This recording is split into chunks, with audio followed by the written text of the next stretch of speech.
আজকে এমন একটা বিষয় নিয়ে বলবো যে আপনার জীবন সম্পূর্ণ অন্যরকমভাবে পাল্টে যাবে, যেটা কখনো কল্পনা করতে পারেননি। সেই বিষয় নিয়ে বলবো।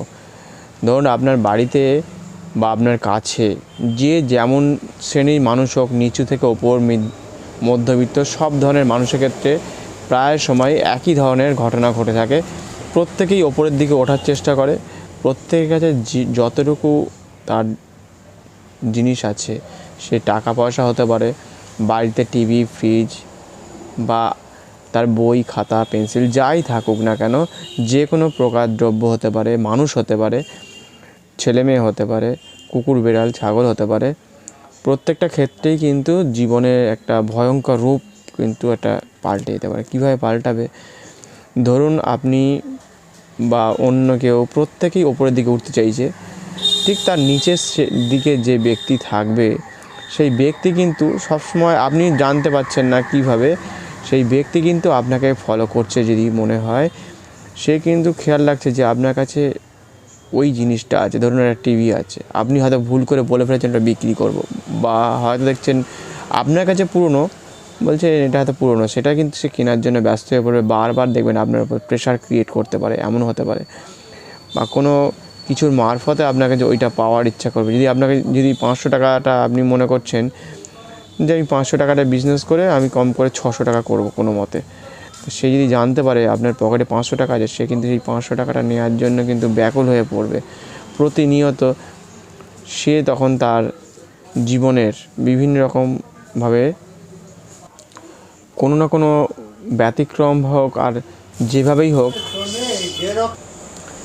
সেই ব্যক্তি কিন্তু তার পরিবারের সমস্যা তুলে ধরবে আপনার সামনে, যে এক্ষুনি তার চাই, হয়তো তার ইলেকট্রিক বিল দিতে হবে বা মোবাইল রিচার্জ করতে হবে, বা তার পরিবারের কোনো ব্যক্তির হয়তো শরীর খারাপ বলে আপনার থেকে কিন্তু ওই 500 টাকাটা নিয়ে নেওয়ার চেষ্টা করবে। আপনি চাইছেন বড় হতে, কিন্তু আপনার পেছনে কিন্তু কেউ না কেউ দেখবেন পড়ে আছে।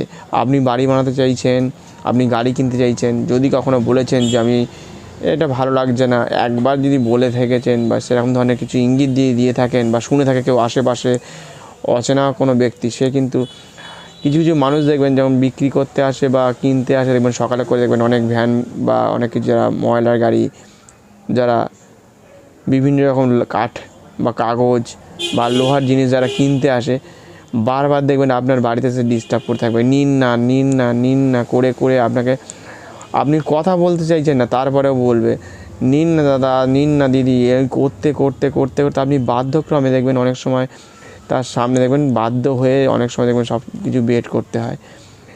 এই আমরা কিন্তু একটা মানুষ আছি যে একবার বলল, থেমে গেলাম, যে ও বলছে যে ডিস্টার্ব হচ্ছে, একবার বললাম আপনি কি নেবেন, সে ডিস্টার্ব হলো, আমরা বুঝে গেলাম যে উনি নেবেন না আর ডিস্টার্ব করবে না। কিন্তু কিছু কিছু মানুষ আছে দেখবেন এসে বলবে নিন না করতে করতে, মানে কম করে 20 বার বলবে এবং পায়ে হাতে পড়বে। এমনও হতে পারে আপনার জীবন এমনভাবে পাল্টে দিতে পারে, আপনার ছেলে মেয়ের পড়াশোনা, অথবা দেখবেন কোনো মেয়ে বা ছেলে তার হয়তো বিয়েও হয়ে যেতে পারে এইভাবে, যে তাকে কি কোনো না কোনো মধ্যে স্কুল, কলেজ, হসপিটালের মধ্যে এমনভাবে তার সাথে এমন কথাবার্তা বলবে, এমনভাবে জোর জবরদস্তি তাকে গাড়ি বা বাড়ি দেখিয়ে জোর জবরদস্তিভাবে অনেক সময় বিবাহ হয়ে যেতে পারে। এটা কিন্তু আরও ভয়াবহ একটা পরিণতি হতে পারে, যেটা বুঝতে গেলে মানুষকে কিন্তু অনেক সচেতন হতে হবে যে কার সাথে কীভাবে কথা বলবো, কে সবসময় যে আপনার পাশে আছে, কে নেই, সেটা জানতে হবে। সেই জন্য জীবন পাল্টে যেতে পারে এমন কিছু কিছু কথা তার কাছে আছে, সেগুলো পারিপার্শ্বিকভাবে যদি তার জানা না থাকে, পরিকাঠামোভাবে যদি তার পরিচয় না থাকে, অনেক কিছুই এখানে ঘটতে পারে। জীবন সম্পূর্ণরূপে কিন্তু পরিবর্তন হয়ে যাবে, এবং বছর 5 বা কেউ কেউ হয়তো 6 মাসের মধ্যেও জানতে পারবে, কেউ 20 বছর পরে জানতে পারে যে কী ভুল করেছে। সেই জন্য 2 টাকা 4 টাকা হয়তো আপনার লোহা, সিমেন্ট বা কাগজপত্র বা প্লাস্টিকওয়ালা আপনার অতিষ্ঠ করে তুলছে। আর যদি ভুল করে যদি আপনি কলেজ লাইফে বা বিভিন্ন কারণে পাড়ায় বা বিভিন্ন জায়গার লাইন দিয়ে আপনি হয়তো কোনো কাগজপত্র সিগনেচার করছেন, সেখানে গিয়ে তার পরিচয় হয়ে গেল, কলেজের আশেপাশে বাসে পরিচয় হয়ে গেল, সেখানে গিয়ে যদি আপনি ভুল করে বিবাহ করে ফেলেন, জীবনের মানে সম্পূর্ণ পাল্টে যাবে। জীবন যে কীভাবে পাল্টে যাবে তখন বুঝতে পারবেন না, তখন পালানোর পথ পাবেন না। যারা খুব পালানোর ইচ্ছে আছে, যদি মনে হয় সেই জায়গা থেকে পালাবো, তাহলে মনটা শক্ত করে সেখান থেকে মনে প্রাণে বলতে হবে না আমার এখানে আর পছন্দ হচ্ছে না, বেরিয়ে আসার দরকার আছে। তারা কিন্তু অবশ্যই বেরিয়ে পড়তে পারেন, কারণ যদি মনে হয় সেই জায়গাটা